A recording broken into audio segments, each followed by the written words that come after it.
నాథున్, ఆయన లక్ష్మీనాథుడు, ప్రత్యక్షమైన వాడు. లక్ష్మీనాథుడంటే లక్ష్మి అంటే ఐశ్వర్యం, ఆమెకి నాథుడు.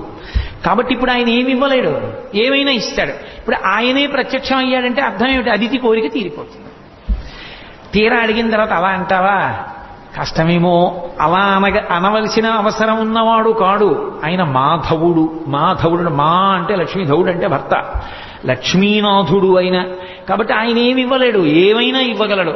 ఉన్నవాడు అందరూ ఇవ్వగలరా? ఇవ్వలేరు. ఉన్నవాడయి దయ ఉన్నవాడు, అందుకని ఇవ్వగలడు. అందుకని అవతారంగా వచ్చాడు. అది అవతారంగా రావడంలో ఉన్నటువంటి ప్రజ్ఞ. ఎందుకు వచ్చాడు అంటే ఇవ్వడానికి వచ్చాడు. ఇవ్వడానికి రావడానికి కారణం 15 రోజులు వ్రతం చేస్తే వచ్చి ఇచ్చేస్తారా దేవలోకాలు? దయ అటువంటిది, ఆయన కారుణ్యం అటువంటిది, అందుకు వస్తాడు. నేను అందుకే చెప్పా, ఎప్పుడు అవతారం విన్నా మీరు దయని స్మరిస్తూ ఉండాలి అని చెప్పాను నేను. కేవలము కల్పం వలన వచ్చేయలేదు, ఆయన దయ కూడా ప్రధాన కారణమయ్యి